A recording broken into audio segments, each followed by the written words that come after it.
Bon dia. Moltes gràcies per ser aquí en el FLEM, Festival de Literatura Expandida de Magaluf. Estem molt contentes de ser aquí. Gràcies a tot l'equip organitzatiu, encapçalat per Miquel Ferrer, Edi Pons, Maria Aparicio i Alexis, i tants de noms que no podré citar, però vos tenim molt presents. Avui ens havia d'acompanyar en aquesta conversa Eva Baltasar, l'escriptora. Per una qüestió mèdica no ha pogut agafar l'avió i no serà aquí amb nosaltres. Però qui sí és aquí és Remedios Zafra. Remedios, buenos días. Un placer estar aquí esta mañana. Gracias. Qué bien tenerte de nuevo en Mallorca. Y la verdad es que tengo que decir que personalmente es todo un honor poder acompañarte. Así que, antes que nada, yo creo que todos, todas, todes conocéis a Remedios, conocéis su obra, pero no está mal para aquellas personas que a lo mejor os habéis acercado por algún título que hayáis visto últimamente y no tenéis a lo mejor referencias de todo lo que comporta su trabajo. Remedios es ensayista, es profesora universitaria, es investigadora del Instituto de Filosofía del Consejo Superior de Investigaciones Científicas y ha sido profesora de Antropología, Políticas de la Mirada y Estudios de Género. Sus trabajos se orientan al estudio crítico de la cultura contemporánea, la transformación del trabajo creativo e Internet. Es autora de muchísimos títulos como El bucle invisible, Frágiles, El entusiasmo, Precariedad y trabajo creativo en la era digital, que fue premio Anagrama de ensayo y premio Estado crítico, Ojos y capital, Hadas, Un cuarto propio conectado y Netianas, entre otros muchos títulos. Su obra ha obtenido premios como el Internacional de Ensayo Jovellanos por su libro El bucle invisible, que acabamos de citar, pero también ha recibido otros muchos premios como el Málaga de Ensayo, el de Investigación de la Cátedra Leonor de Guzmán y el Premio de Ensayo Carmen Burgos. Su ensayo más reciente es es El informe, Trabajo intelectual y tristeza burocrática. Está editado por Anagrama, fue presentado en mayo de este año y en él, Remedios profundiza en cuestiones que abordan la precariedad desde el ámbito laboral y académico y amplía sus líneas de investigación en torno a la creación como trabajo y a la búsqueda del rol de los oficios creativos en la sociedad actual. Bueno, puedo decir sin lugar a dudas que Remedios es una de las mentes pensantes más brillantes que tenemos. Sus análisis filosóficos y sociológicos son certeros, su perspectiva imaginativa y su maquinaria intelectual está siempre encendida para contrarrestar un sistema en ocasiones perverso que parece engullirnos a todas. Para quien no ha leído este nuevo libro, como os decía, El informe, Remedios, ¿cuál sería un descriptivo posible? O sea, una breve sinopsis que pueda ir más allá de la información que podemos encontrar en la contraportada o que podemos encontrar cuando googleamos el título. ¿Qué líneas de tesis defiendes como principales en el informe? Unir las palabras breve, brevedad y remedios, es feo esto de hablar de mí en tercera persona, pero yo me veo, para quien me haya leído o escuchado en alguna ocasión, es como, va a chocar porque me caracterizo justamente por excederme en las preguntas y quizás es una de las razones por las que me gusta la escritura y me gusta el ensayo, pero voy a intentarlo porque, yo os agradezco mucho sigue siendo emocionante ver, yo no veo muy bien, pero sentir que hay muchas personas que nos acompañan esta mañana y un placer estar contigo, Pilar, y reconducir esta conversación que iba a ser a 3 como una conversación a 2. Y bueno, hablar del informe. El informe está muy relacionado con los últimos ensayos que vengo escribiendo desde Ojos y Capital. Ojos y Capital antecede al entusiasmo, que es el libro que quizás más se conoce de mi trabajo, donde sitúo lo que para mí es un contexto complejo de transformación del trabajo cultural y creativo, pero sitúo también una forma de hablar no ya de lo que hacemos en el trabajo creativo, sino de cómo lo hacemos, ¿no? de todo aquello de lo que no resulta adecuado hablar o cómodo hablar cuando hablamos de cultura, es decir, de las condiciones de los trabajadores, de esa parte no visibilizada de los trabajadores creativos. Frágiles, si en el entusiasmo abordaba más la idea de la precariedad relacionada con el entusiasmo, esa palabra que difícilmente parece que casa con precariedad, pero que sí, y sabemos que sí, que están relacionadas. Procuré relacionarla con el abordaje de las formas de autoexplotación en Frágiles, y en el informe, digamos que el punto de entrada a esa reflexión sobre cómo están cambiando los trabajos en este contexto es el desapego. El desapego para mí es quizá una de esas bofetadas emocionales, pero también conceptuales, que nos encontramos cuando quienes amamos nuestro trabajo, quienes estamos aquí porque venimos de algo que en algún momento nos punzaba, nos animaba a dedicarnos con concentración, con formación en la mayoría de los casos, a trabajos que en aquel momento podíamos ver cuando éramos pequeños más desdibujados y que se han ido formalizando de maneras distintas en contextos académicos en muchos casos, en contextos creativos, culturales, pero que vemos como en los últimos años en esos escenarios donde la tecnología está teniendo un peso importante y donde la perversión de una palabra que se nos intenta presentar como algo positivo, pero que yo cuestiono mucho en el informe, que es la autogestión, esa maravillosa para algunos, pero terrorífica para otros, autogestión que nos hace ver cómo esa tecnología que a principios del siglo XX se hablaba de ella, afirmando la tecnología nos dará más tiempo propio, más tiempo para dedicarlo a lo que queremos, porque nos ahorrará todas esas tareas tediosas que no queremos hacer. Y no solamente no ha ocurrido, sino que lo que ha acontecido ha sido justamente lo contrario, que vemos cómo muchas tecnologías se están ocupando de esos trabajos creativos que queremos hacer nosotros. No queremos yo no quiero al menos que la inteligencia artificial escriba por mí ni que dibuje por mí. Sin embargo, sí quiero que me ayude burocráticamente, o sea, que me ayude en todas esas tareas que fagocitan nuestros tiempos. Viendo la normalidad con la que esto acontece a mi alrededor, yo suelo trabajar desde la filosofía, pero también desde la antropología y desde los testimonios que suelo recopilar, viendo que esto es algo que no solo nos pasa a unos pocos, sino que nos pasa a muchos, decidí abordar los riesgos de una sociedad en la que los tiempos que debiéramos dedicar a ese trabajo con valor y sentido, comunicar con sentido, escribir con sentido, impartir clases, hacer un trabajo creativo, hacerlo con ese valor, con esa concentración que realmente quisiéramos, y ver cómo ese desafecto nos anima a hacerlos de cualquier manera porque no hay tiempo para más, me pareció terrorífico para resignarnos. Por eso, ante la petición del enésimo informe que me llegaba hace unos años, en el que me pedían, como suelen pasar en los contextos burocráticos, una justificación para conseguir un ordenador, que el ordenador yo ya lo necesitaba previamente para hacer esa justificación, porque acababa de entrar a un trabajo y lo primero que en un trabajo intelectual se requiere en el contexto de la investigación es un ordenador. Pero para lograr ese ordenador tenía que hacer un proyecto para el que necesitaba el ordenador.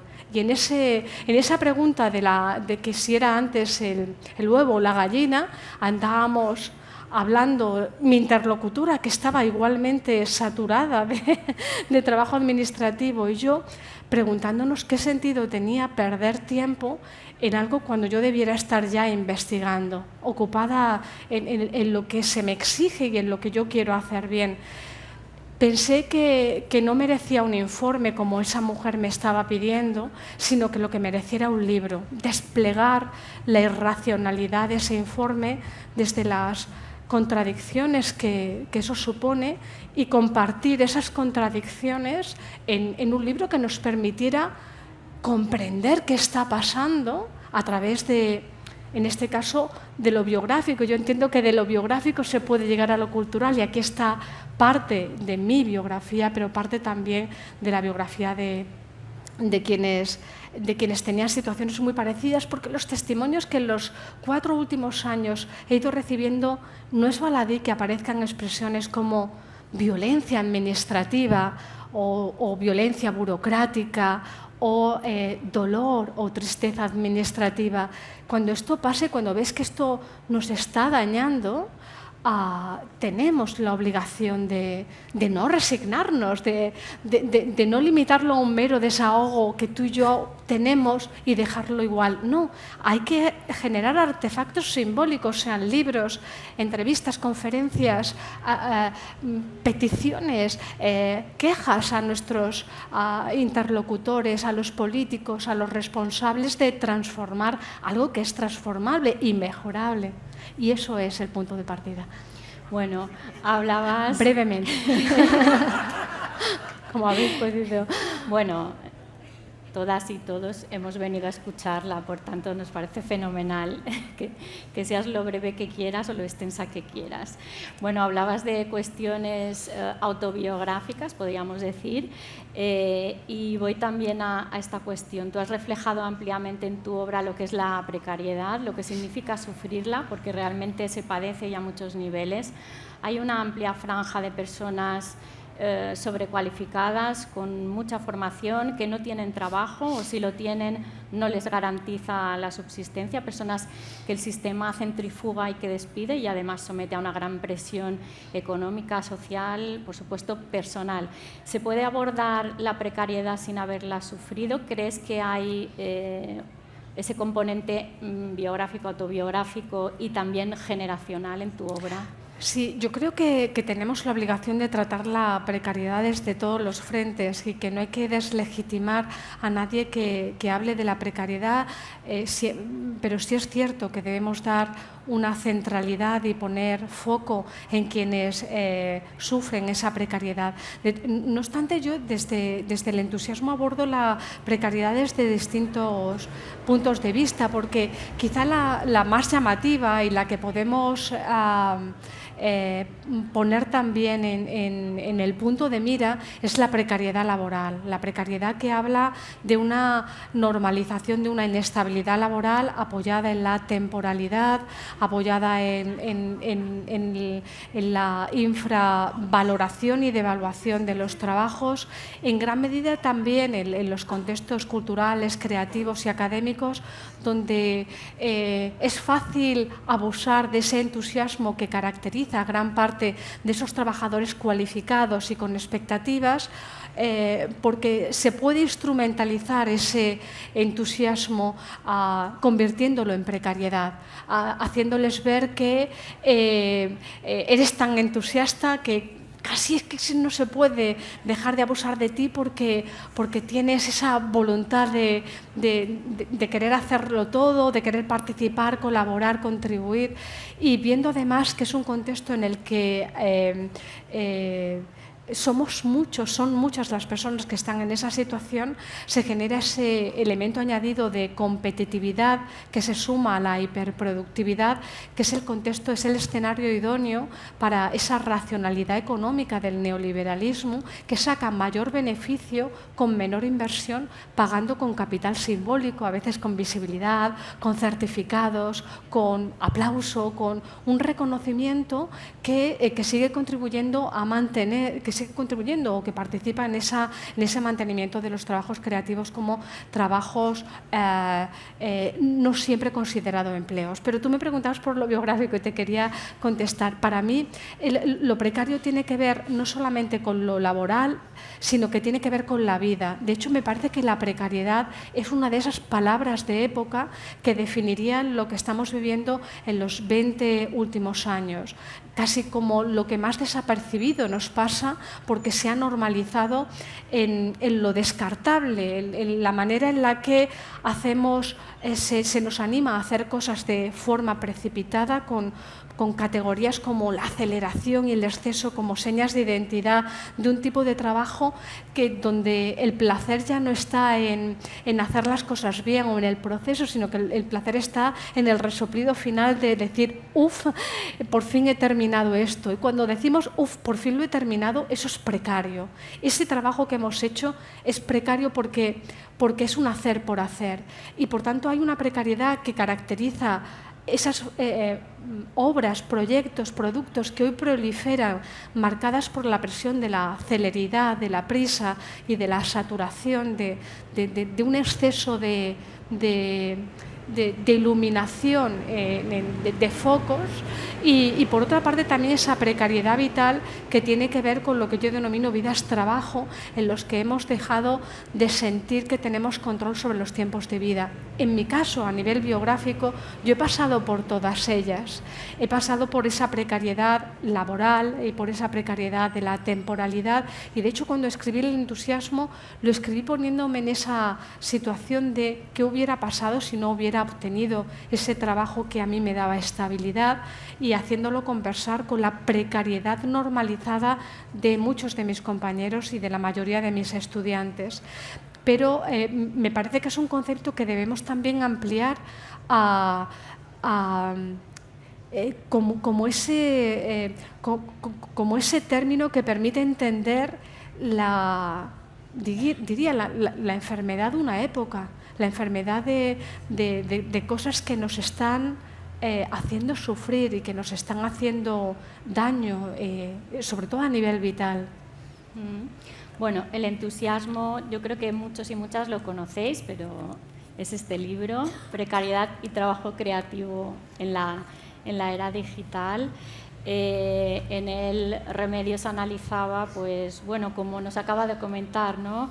La realidad de eternos becarios, académicos, investigadores autónomos, gestores y gestoras culturales, cómo todo ese entusiasmo, ese trabajo creativo es aceptado como motor de fuerza, pero también de aceptación, porque como decía la protagonista, Sibila, trabajo en lo que me gusta, ¿no?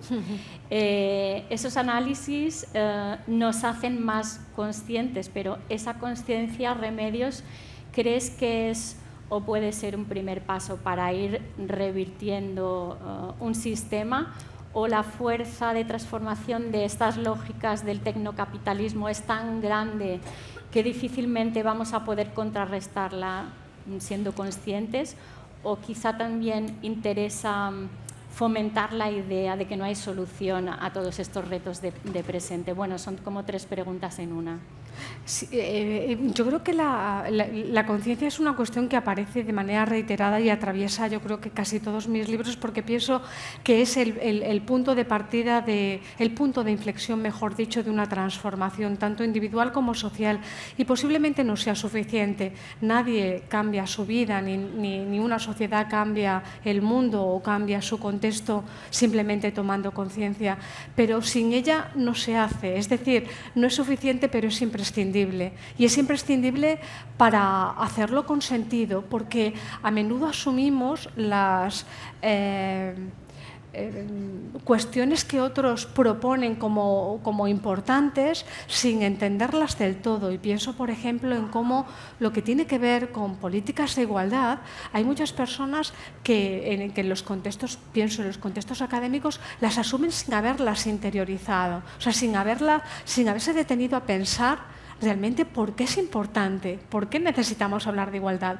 Creo que con la transformación en el contexto laboral, con los cambios que necesitamos en el contexto laboral, en el ámbito de la cultura y de la creatividad, también es necesaria esa conciencia, porque de nada vale asumir lo que te dicen otros para formar parte de la maquinaria productiva.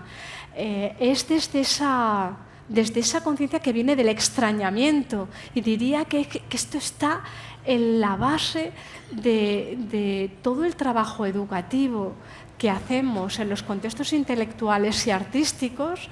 Se apoya en en este entrenamiento de la conciencia, en ese dejar de ver el mundo de una única manera o de la misma manera, el ser capaces de entrenarnos con otras lentes en el contexto filosófico, artístico, esta idea de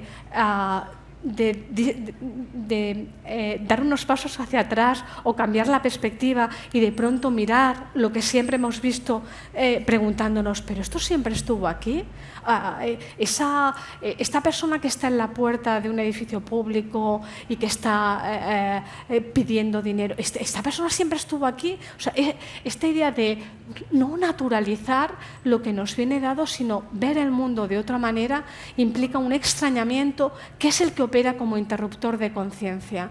Ese extrañamiento a veces funciona casi de una manera natural cuando tenemos la suerte de contar con tiempos libres, con tiempos propios, con tiempos en los que podemos jugar, en los que podemos divagar, en los que podemos sentir que no tenemos ninguna presión y que por tanto podemos experimentar.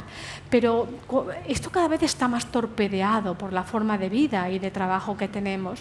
Y en los contextos culturales, artísticos e intelectuales, en los contextos de quienes escribimos libros, organizamos exposiciones, etc., tenemos ese privilegio de operar como interruptores de conciencia, o a mí me lo parece. Y creo que ese operar como interruptor de conciencia es el que permite ese primer paso necesario para una interpelación crítica, para que de pronto alguien se sienta señalado y se diga, ¿esto realmente es así? ¿O esto que vengo haciendo durante años, pensando que estoy progresando en mi vida, cambiando en mi vida, ¿no es acaso un bucle y estoy en el mismo lugar?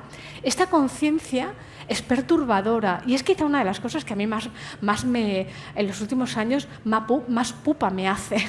Digo porque en casi todos los encuentros a los que voy siempre me comentan, es que no pude terminar tu libro, o es que tus libros me resultan dolorosos, o ¿por qué no escribes libros que nos hagan sentir bien?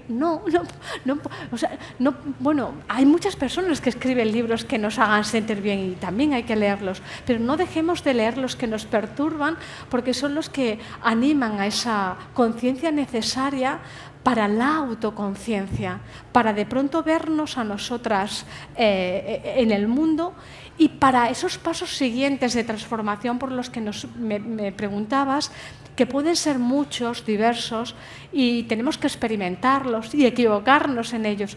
Pero a mi modo de ver, creo que siempre hay unos pasos que se repiten, que tienen que ver con la conciencia o autoconciencia, con la alianza, con el contagio a los otros, con el de pronto descubrir, vaya, a los otros también les pasa, a las otras personas también les pasa, compartirlo y generar, incluso cuando es algo opresivo, generar esos lazos que generan colectividad y comunidad, que a veces es política, y un tercer elemento que es la imaginación. Esa imaginación es fundamental si con esa conciencia y con esa alianza queremos transformar cosas, pero no queremos repetir lo de siempre. Porque para no repetir lo de siempre necesitamos ese desvío que rompe el bucle de lo reiterado. Y ahora hablabas de tiempo, de tiempos. La gestión del tiempo precisamente se ha convertido en un objetivo primordial en nuestras vidas, un tiempo hiperacelerado que nos exige cumplir plazos de entrega, objetivos, cuantos más y más rápido, mejor. ¿Cómo podemos habitar este sistema hostil? ¿Cómo podemos gestionar nuestro tiempo saliéndonos del tiempo impuesto? ¿Podemos habitar otro tiempo o no es posible? Forman parte, las preguntas que me hacen forman parte de las grandes preguntas que yo creo que tenemos que hacernos como sociedad para transformar lo que ahora tenemos, porque algo está claro. Y esto en el arte muchas veces hemos encontrado esos ejemplos de cuando no tenemos muy claro una forma de definirnos o un camino que seguir, sí que podemos apoyarnos en lo que no queremos repetir. O sea, tenemos claro que esto no nos vale, que esas estas formas de gestión del tiempo no funcionan. No funcionan porque tenemos la sensación de ir sin aliento, tenemos la sensación de encontramos a personas que son capaces de estar simultáneamente en 2 reuniones al mismo tiempo, escuchando una reunión con una oreja y otra reunión con la otra oreja, con auriculares diferenciados, o estar en esa polivalencia que caracteriza positivamente también nuestro trabajo, pero a la que se le da la vuelta de una manera peyorativa, impidiéndonos los esenciales tiempos de tránsito, tiempos vacíos que necesitamos para tomar conciencia de lo que hacemos y para hacer las cosas bien. Yo creo que en esos retos que tenemos por delante, la apropiación del tiempo es una de las grandes batallas en las que además se está poniendo mucha atención, y cuando hablamos, por ejemplo, de reducción de la jornada laboral, hablamos de este asunto y si observamos como a principios del siglo XX muchos se escandalizaban cuando llegábamos a la jornada que tenemos ahora, en unos años muchos se escandalizarán de no haber hecho antes lo que posiblemente pronto se materialice en el contexto español, la reducción de la jornada laboral. Ese poner la vida en el centro, entender que la forma en la que nos organizamos, trabajamos y vivimos son formas convenidas, que por tanto en las que cabe regulación y en las que cabe también intervención para primar otros valores en lo que hacemos, es importante. Pero creo que aquí también hay determinadas trampas para el contexto del trabajo cultural y creativo, porque para nosotras, por mucho que haya una reducción de jornada laboral, posiblemente la mayoría ni siquiera la sintamos, porque nuestros trabajos no tienen jornada. Y ahí está, es una de las complejidades o de las preguntas que lanza también este libro. ¿Qué pasa con quienes sentimos que la tecnología no solo no nos está ayudando a tener tiempo, sino que ha multiplicado con nuevas tareas lo que antes hacíamos, incluso trayendo nuevas tareas, sintiendo que la vida y el trabajo se fluyen, y que allí donde viene la máquina, allí va el trabajo, y que por mucho que hablemos de autogestión o mucho que hablemos de desconexión, hay algo tramposo en estas expresiones si no hay una complicidad de la comunidad y una complicidad política, porque de nada vale una desconexión en la que nos impongamos: no contesto el correo hoy sábado ni mañana domingo, porque si hoy tienes 60 mensajes, el lunes tendrás 120, y el lunes y eso se va sumando. Quiero decir con esto que esa lucha por el tiempo necesita multitud de enfoques y de miradas, imaginación e inteligencia puestas en ellas, en las que cuando menos algo es importante, y es limpiar, liberar de tareas basura, de tareas que no valen nada, porque el trabajo administrativo puede ser importante, pero reconozcamos que a poco que hagamos una auditoría de nuestros trabajos, vemos que multitud de las cosas que hacemos y que nos piden no valen para nada, y que los mediadores y las mediadoras, porque es un trabajo muy feminizado, también entienden que no vale para nada. Necesitamos ser ya valientes para limpiar ese tipo de trabajos y liberar a quienes se dedican a los trabajos creativos y a otro tipo de trabajos que importan y en los que se requiere esa concentración necesaria para hacer las cosas bien. Creo que entre otras cuestiones, como por ejemplo recuperar algo que decía antes, hablaba de conciencia, alianza, imaginación. La alianza es esencial. Este mundo que vivimos, en el que se refuerza la consigna del individualismo, del uno mismo que lo puede con todo, es sumamente dañino para la mejora del mundo a nivel social. Quizá pueda ser buena para que uno mejore lo suyo, pero si en algo nos importa el mundo más allá de nosotros mismos, necesitamos la complicidad de los otros. Y ahí recuerdo como en muchos de los testimonios en los que me apoyo en el entusiasmo, muchas personas me comentaban que que se sentían que, lejos de la familia, cuando se tenían que ir a la ciudad a trabajar, sentían que esos vínculos afectivos que en algún momento les ayudaban y les decían, para. Yo, por ejemplo, lo identifico en mi hermana. O sea, mi hermana falleció y cuando vivía siempre era la que me decía, no.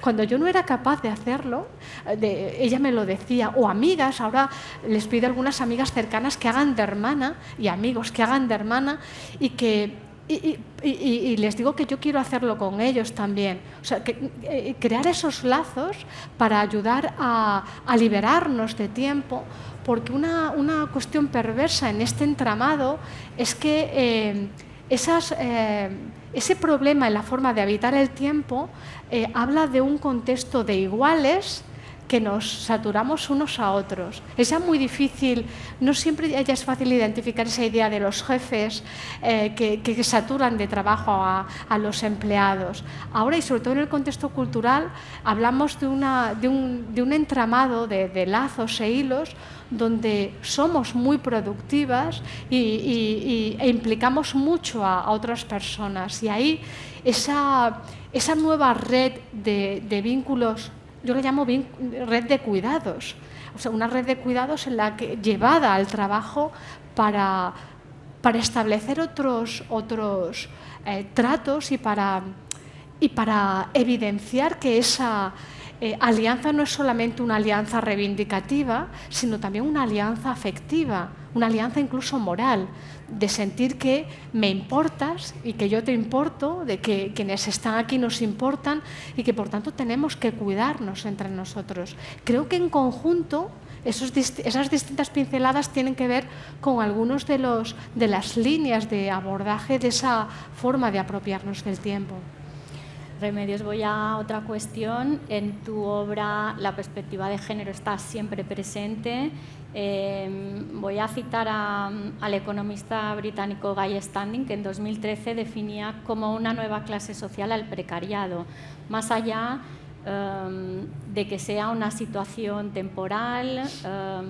Él lo calificaba como un nuevo estrato emergente que se caracteriza por estas contrataciones inestables que nos llevan a situaciones de precariedad e inseguridad de grandes masas de la población. Pero tú has expuesto también, en relación con el tecnocapitalismo y el patriarcado, la importancia del feminismo como respuesta. Lo exponías en Frágiles, editado por Anagrama, pero bueno, podemos decir que está en toda tu obra. ¿Dónde y cómo crees que nos situamos en este nuevo orden, en este precariado, las trabajadoras culturales, que partimos siempre de un escalón un poco más bajo o mucho más bajo? Claro, hay un hándicap y es una situación asimétrica, es la que habla de una desigualdad que se amplifica cuando hablamos de la feminización de los trabajos precarios. La mayor parte de trabajos precarizados están feminizados, siguen estando todos los que tienen que ver con los cuidados, con las tareas del hogar y con las tareas peor pagadas y con las tareas, justamente es curioso, las tareas en las que no nos están ayudando las inteligencias artificiales. Las inteligencias artificiales nos están ayudando y están quitando trabajo a creativos. Y, a mí me gustaría que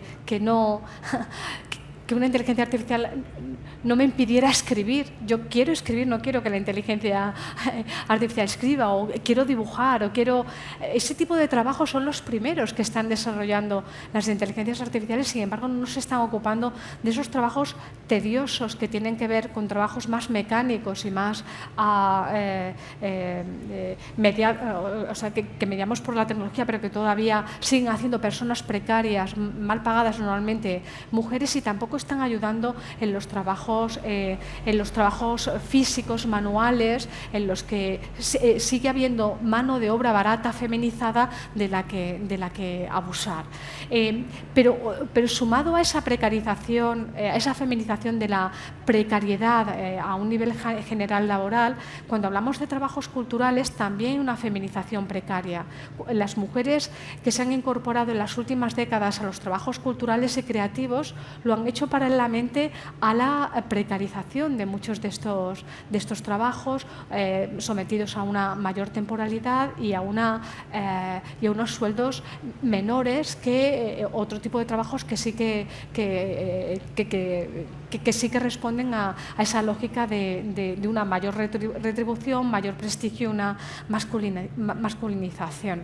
Para mí, una idea que nos puede ayudar y que he ido descubriendo desde Ojos y Capital en este itinerario y especialmente en Frágiles la Desarrollo, es que hay unas analogías, hay unas similitudes interesantes entre la forma en la que hablamos de precariado o de trabajadores precarios autoexplotados y la forma en la que hablamos también de la sumisión derivada del patriarcado. Y fijaros, si comparamos, yo os propongo comparar a patriarcado con tecnocapitalismo, o sea, entendiendo el patriarcado como ese sistema de poder que se ha caracterizado y se caracteriza en distintas culturas y distintos momentos por esa supremacía, ese pilar de una supremacía masculina, pero se ha caracterizado sobre todo por algo sumamente perverso, que es convertir a las mujeres en agentes mantenedoras de su propia subordinación. Esta perversión me parece clave porque también sirve para explicar lo que pasa en las formas de trabajar del precariado cuando se autoexplotan. Esta conversión de los sujetos oprimidos en agentes mantenedores de su propia opresión o explotación, en el caso de las mujeres, manteniendo un sistema negativo para ellas, pero que el sistema hacía descansar esos pilares conservadores de mantenimiento del patriarcado. O también en el patriarcado caracterizándolo alentando la enemistad entre mujeres. Allí donde había un imaginario que se nos presentaba, donde nos prestaban relación entre mujeres, se llevaban mal entre ellas. Competían por un hombre o siempre competían por una relación afectiva. Estos dos ejemplos, junto a otros más, nos permiten ver, cuando pensamos en esos trabajadores precarios y autoexplotados, que vaya, también ese tecnocapitalismo se caracteriza por convertir a los trabajadores en agentes mantenedores de su propia explotación. Cuando algunos filósofos hablan de autoexplotación, como Byung-Chul Han, que pone el acento en el sujeto se autoexplota y encima está contento de sentirse productivo y de sentirse útil, ¿no? Para mí hay un matiz importante en ese yo que me parece que debiera ser cambiado por un nosotros. O sea, porque en el momento que ves que yo, tú, que muchos de esas personas que se autoexplotan somos un nosotros, entendemos que ya no es una cosa coyuntural, sino que es algo estructural. Igual que en la cuestión que tiene que ver con esa enemistad entre mujeres, vemos la analogía en ese fomento de la rivalidad entre trabajadores. Cuando observamos los trabajos contemporáneos también, especialmente en el contexto intelectual académico y también cultural, vemos que muchos trabajos se definen como una concatenación de concursos. Es una vida en la que constantemente tienes que estar concursando para conseguir subvenciones, opositando para conseguir una estabilidad de 100 euros más o compitiendo con otros, de forma que a los compañeros terminas por verlos como rivales. Es un entramado que tiene el aislamiento en la esfera doméstica, el aislamiento en el cuarto conectado. Hay varias, si queréis después en preguntas podemos profundizar más en este tema porque hay muchas similitudes que para mí eran importantes desde un punto de vista propositivo, porque ver que hay un parecido nos puede hacer también mirar al feminismo como esperanza. Si el feminismo se ha enfrentado al patriarcado desde la conciencia crítica, desde la sororidad, desde la reivindicación, desde una forma de compartir la intimidad cuando es opresiva, hacerla pública y hacerla política y convertirla en algo también reivindicativo. Todas las estrategias que el feminismo nos ha demostrado que han sido válidas para esa, yo considero que la gran revolución del cambio de siglo, bueno, de finales del siglo XX, pero materializada más en el cambio de siglo, ha sido el feminismo, una revolución de la mitad de la humanidad, pero que afecta a toda la humanidad. Porque feministas no somos solamente las mujeres, somos feministas, somos o debemos y podemos serlos todas las personas, ¿no?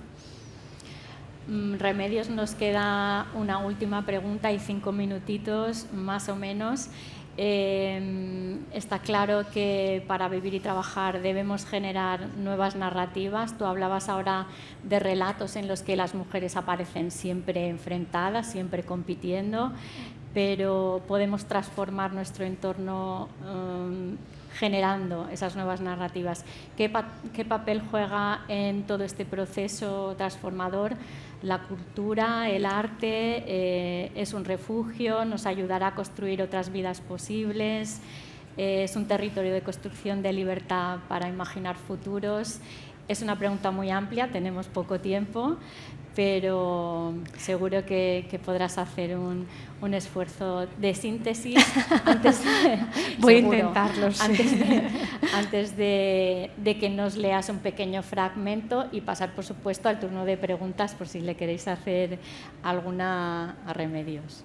Sí, pues de manera resumida diría que aunque parezca paradójico, porque observamos que sobre el ámbito cultural y artístico están cayendo muchos de los problemas que aquí hemos compartido, también por esa similitud a lo feminizado, hay un paralelismo interesante.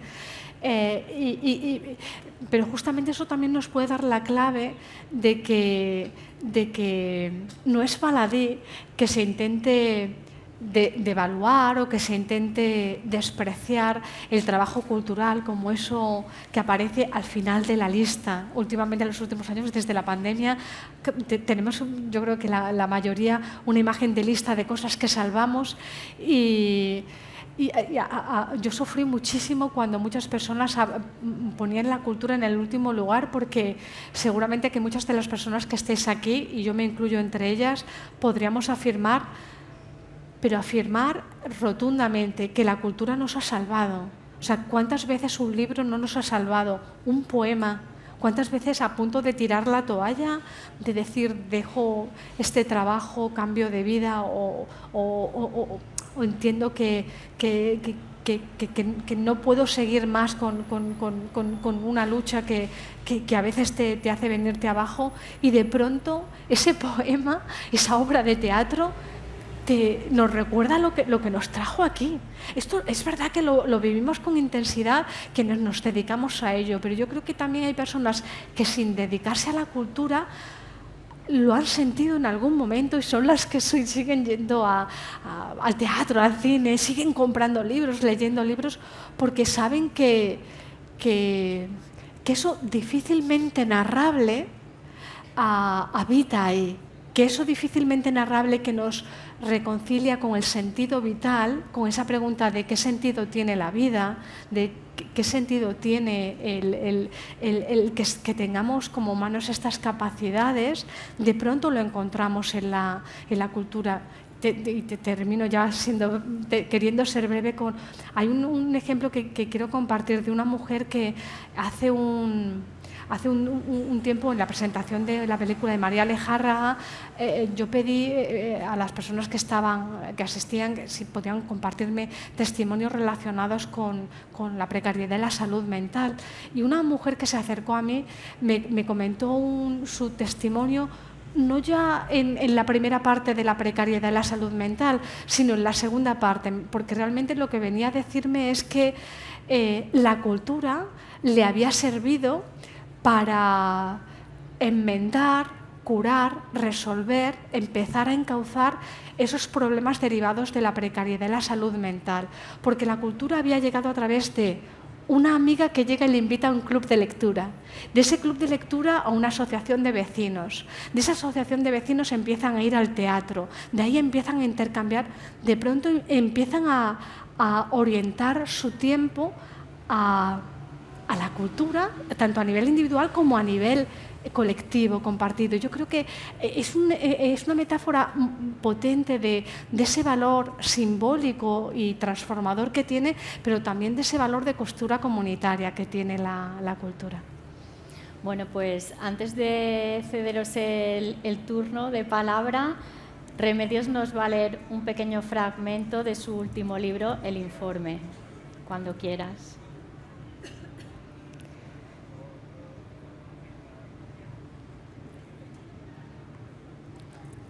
Quisiera leer un libro, pero bueno, si habéis leído alguno de mis últimos trabajos sabéis que tengo poca visión y ya apenas puedo leer en texto, por eso necesito pantalla.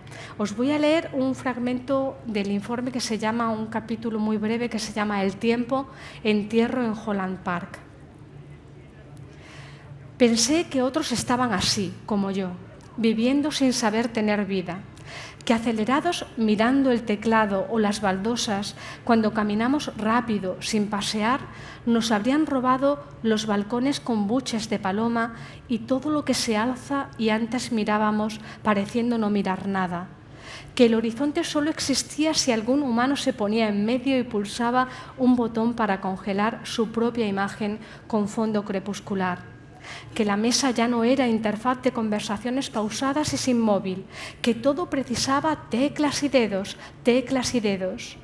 Pensé que la razón de todo esto brillaba demasiado como para ser la única razón, que era excesivamente obvia y debía haber algo más.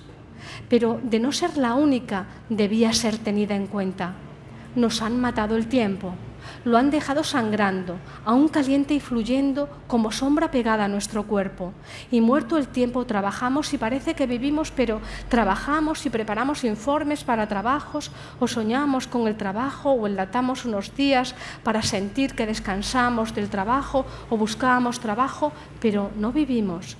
¿Será la razón de este cansancio por el que con frecuencia nos falta el aire y nos medicamos para aparentar que estamos bien mientras seguimos trabajando? Quizá miramos hacia abajo porque cargamos con los cadáveres de nuestros tiempos perdidos, como si fueran parte del sujeto drenado que se hila a nuestros pies, blando y amoldándose a nuestra sombra. Con ese tiempo se han ido tantos días en los que podría afirmar que he actuado como un autómata y fingido como una humana, que es terrorífico que a golpe de vista los otros lo hayan pasado por alto, porque también a mí me ocurre con ellos. Para provocar un desvío en este bucle he tenido que alejarme cuanto he podido de mi casa, esperando que el sol infernal de un verano amplificado en un planeta enfermo queme por dentro la piel de mi habitación, porque también mi casa ha sido usurpada por lo que se apropia del tiempo. Mi sensación es de haber escapado hacia abajo, abriendo un túnel y escarbado. He levantado la cabeza en el lugar más alejado al que he podido llegar, porque si seguía allí, en mis trabajos y rutinas diarias, habría enfermado más y me habría resultado imposible salir de la inercia productiva. Aquí he precisado encontrar un lugar tranquilo para depositar el tiempo caído en combate, quizá azulándose lentamente, como quien enferma y de pronto habita ya solo el horizontal. Porque el tiempo que me han matado, o que con seguridad alguien me acusará de haberlo aniquilado yo misma, era un tiempo cargado de posibilidades para mí y para otros. Lo afirmo, pues en cada tiempo vivido realmente he podido compartir y construir cosas, incluso he experimentado hacer cosas con sentido. Y yo quisiera para ese tiempo que ha muerto una tumba en la concentración que toda pérdida merece, pero ante todo la posibilidad de frenar esta aniquilación que me fluye.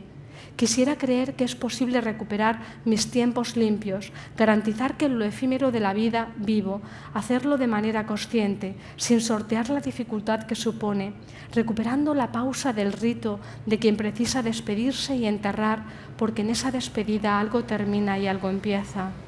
Algo que paradójicamente desearía como un nada que hacer, un nada que pueda reajustar este vivir, este poder tomar partido en lo que está pasando. He buscado un banco poco transitado en Holland Park, esquinado y rodeado de árboles y arbustos como zarzas, robles y castaños que hacen de cueva y con más simetría de la esperable para un espacio natural. Veo en este rincón anacronismos que con seguridad gustarían a mi tiempo muerto. Aquí la tierra es casi barro por las lloviznas constantes y me ha sido fácil escarbar con las botas un hoyo de varios centímetros. Al terminar, las botas casi se me han caído de los pies por el peso del barro y del cadáver del tiempo que lleva demasiado pegado a ellas, incrustado en la suela dentada y penetrando por 2 agujeros en la planta de mis pies. Lo he liberado con muchísima pena, pero también con alivio, como si estuviera amputándome la expectativa concentrada de lo que pudo haber sido.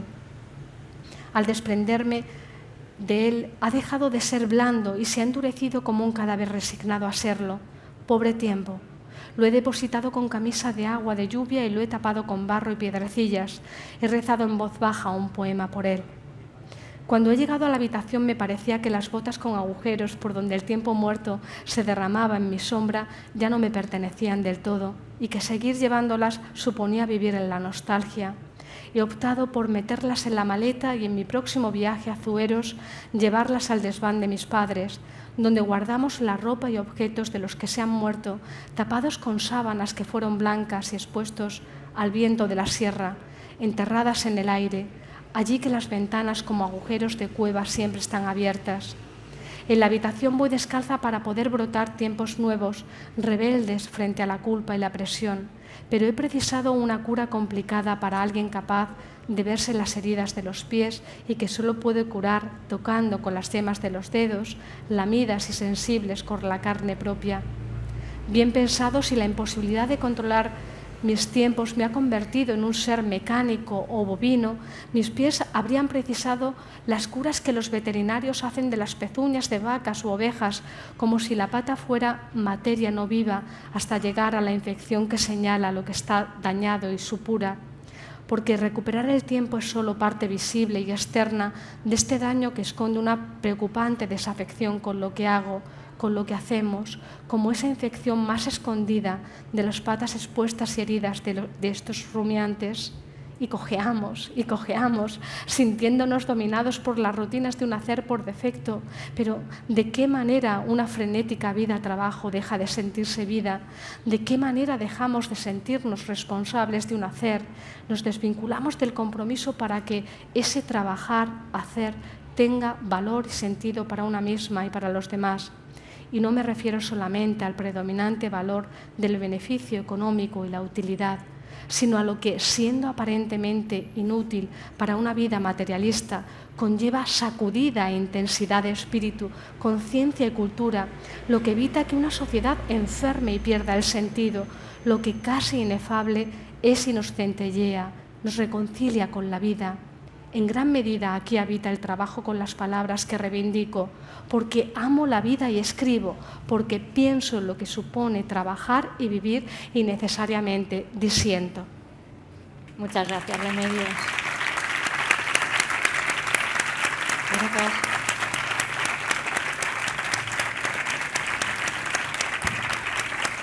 Nos dejas con mucho sobre lo que reflexionar. Quizás hay alguien entre el público que quiera preguntar alguna cuestión a Remedios.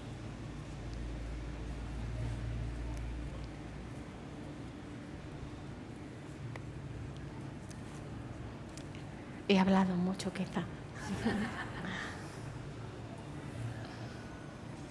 Bueno, yo solo te quería dar las gracias por tu... Disculpa, no llego a ver, ¿puede levantar la mano la persona? Es por allí, vale, es para no mirar hacia acá. Sí. No, muchas gracias por tu análisis de la contemporaneidad. Me parece que habla sobre muchas cosas que en algún momento todos hemos pensado, pero que a lo mejor no hemos sabido articular entonces, bueno, tú le pones palabras a todos estos aspectos de la contemporaneidad que nos hacen un poquito menos felices, ¿no? Y me parece súper importante tu trabajo, es un honor escucharte y sería maravilloso que muchísima gente pudiera llegar a oírte, porque creo que planteas no solo el enfado por ciertas cosas que tenemos asumidas y que nosotros mismos estamos dentro de ese engranaje sin darnos cuenta, sino que también planteas soluciones creativas y posibles. Así que muchísimas gracias. Carmen.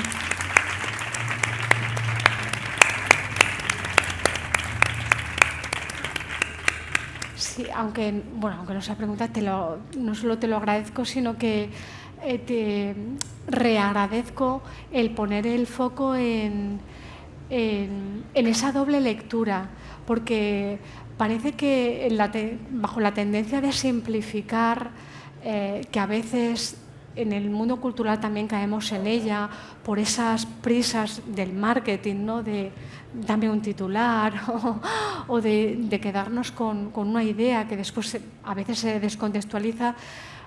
Podemos pensar, bueno, estos libros o esta reflexión o este encuentro critica, pero yo creo que ha estado en esa, para mí esa es una clave, esta que comentas, esa crítica cuando se hace desde un compromiso con lo social, que en mi caso, y supongo que el de muchas personas que estéis aquí también es un compromiso con lo público, tiene que ir unida a esa autointerpelación de qué manera puedo pensar, puedo proponer transformaciones. A veces esas propuestas son genéricas y más apuntan hacia orientaciones, y a veces son concretas y parecen pequeñas, pero yo creo que no tenemos que desestimar ninguna aportación, ninguna propuesta posible, porque ya sabemos a lo que nos lleva el mundo con las lógicas bélicas que hoy caracterizan el planeta, con las lógicas de poder que han caracterizado lo que hasta ahora hemos visto, con lo cual nos debemos permitir proponer y arriesgarnos también a equivocarnos. Y creo que esa tentativa de hacer diagnósticos, leer para conocer, para procurar que lo que decimos se apoye en no solo en los datos. Yo animo a que junto a los datos siempre esté lo pequeño, los testimonios de las personas que nos permiten una profundidad que a veces los datos pierden, y que a eso se pueda sumar esa pregunta creativa de cómo podemos mejorar, contribuir, sentirnos parte implicada en lo que está pasando, porque cuando nos quedamos en señalar y en estigmatizar, terminamos en lógicas dialécticas bélicas, ¿no? De malos y buenos, o consideramos que las cosas son fácilmente simplificables, ¿no? Y en la cultura sabemos bien que las cosas suelen ser complejas. Así que, bueno, gracias. Voy a...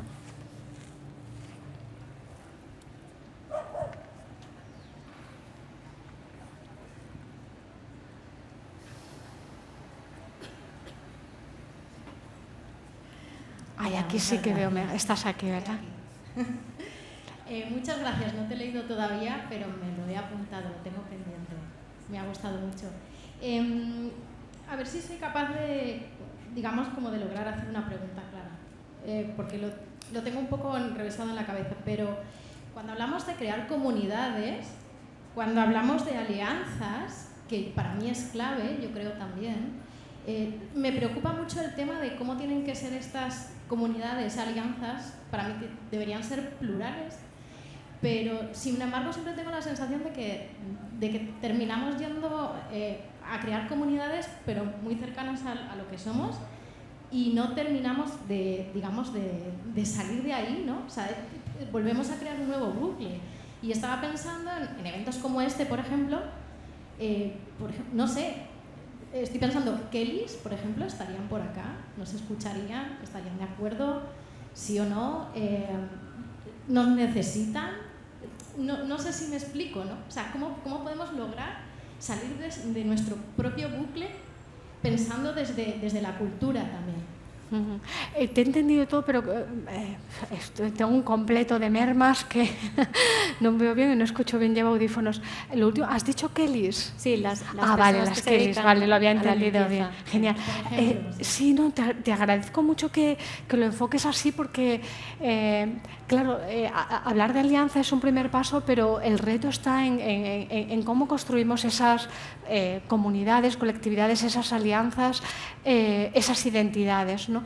Y hay algo que ya sabemos y que es también parte del diagnóstico de época, y es que la tecnología favorece crear comunidades homogéneas. Este espejismo, que ya lo vemos como espejismo, cuando entramos en nuestras redes y vemos, vaya, tenemos miles de personas con las que estamos en contacto, pero a poco que vayamos viendo lo que aparece en nuestras redes, decimos, el mundo es maravilloso, todos piensan como pensamos, o sea, todos pensamos igual. O sea, esta retroalimentación que contribuye a reforzar lo que ya sabemos es algo que está muy alimentado por la forma en las que las redes y las tecnologías movidas por fuerzas monetarias, es decir, tecnologías presentadas como espacio público y dominadas por determinadas empresas cuyos algoritmos se orientan a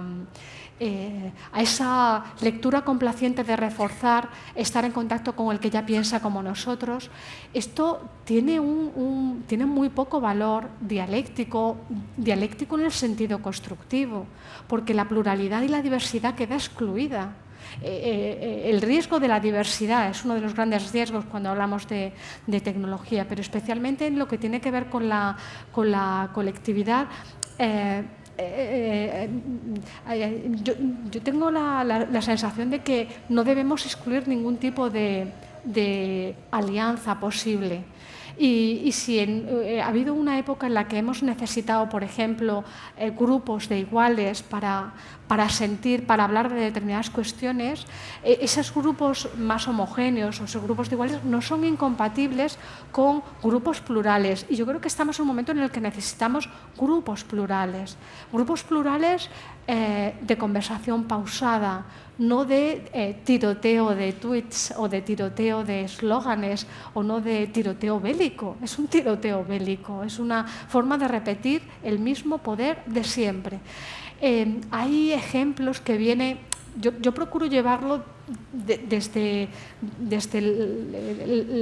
la vida cotidiana. Cuando me invitan siempre estoy mucho más cómoda en contextos en los que sé que hay una cierta afinidad, porque hay posibilidad de llegar a una mayor profundidad en cuestiones sobre las que trabajo, pero me obligo a ir a contextos que para mí son también inquietantes, en los que sé que no coincido con la forma de pensar de quienes organizan esos encuentros. Me ha pasado recientemente en festivales de filosofía, o cuando, por ejemplo, suelo colaborar mucho con contextos, con grupos cristianos, en los que pueden ser, quizá no son los grupos a los que a priori con los que yo trabajo diariamente, pero en los que de pronto primero encuentras una diversidad necesaria y después te encuentras frente a los prejuicios que todos tenemos, que contribuyen a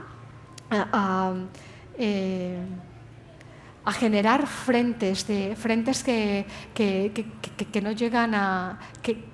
que no llegan a entendimientos, a comprensión. Pero otro ejemplo quizá más afinado vendría de la activista Laurie Penny.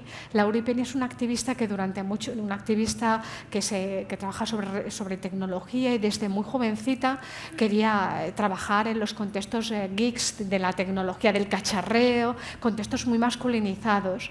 Y en uno de sus libros, un libro que se llama De esto no se habla, compartía que que algo similar a lo que os estoy diciendo. Decía que si seguíamos limitándonos a que las feministas, por un lado, hablamos solamente entre personas que ya piensan como nosotros, y esos chicos que habitualmente se caracterizaban por tener una visión muy prejuiciada del feminismo solo eran de chicos, pues retroalimentamos lo mismo. Y planteaba como forma de romper esto la vulnerabilidad como forma de empatizar. Ella observaba que compartir algo que era común entre ella y muchas de sus amigas con estos chicos es que estos chicos habían sufrido, muchos de ellos, acoso en el instituto y se sentían vulnerables, y era como un punto de entrada para compartir algo que ellas también sentían. Ellas se sentían muy vulnerables por el acoso que sufrían en las redes.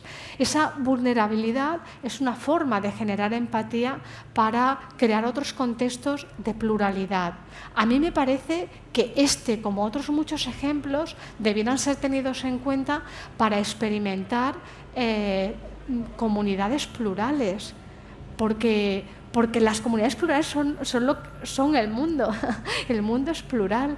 Y ahí el feminismo nuevamente tiene mucho que aportar. Termino con un último ejemplo.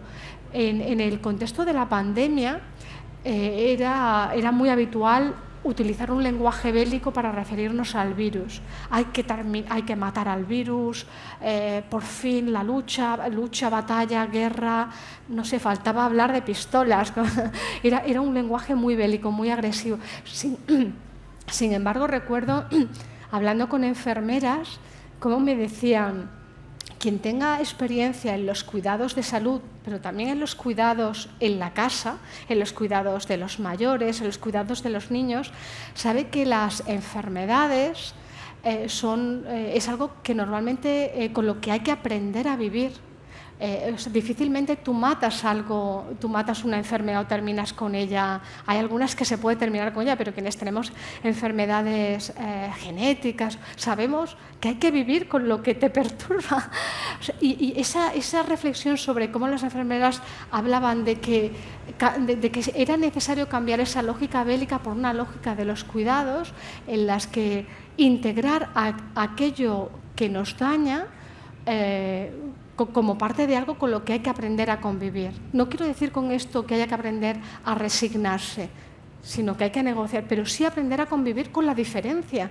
Y esto no se está haciendo, porque lo que hacemos cuando vemos las guerras que hoy caracterizan el mundo es directamente caer en esas lógicas de el que es diferente es aplastado por el que tiene más poder. Nos tenemos que permitir intentar llevar a la práctica esas formas de alianza. Yo las llamo feministas, pero las podemos llamar de otra manera. Estas formas de experimentar otros vínculos donde la diversidad esté presente. Totalmente de acuerdo en ese punto. Muchas gracias, Remedios. Nos quedamos con muchas ideas sobre las que reflexionar. Cerramos ya este acto. Moltíssimes gràcies a tots i totes els que heu vengut. Queda molt de flem. Gaudiu del festival. Gràcies.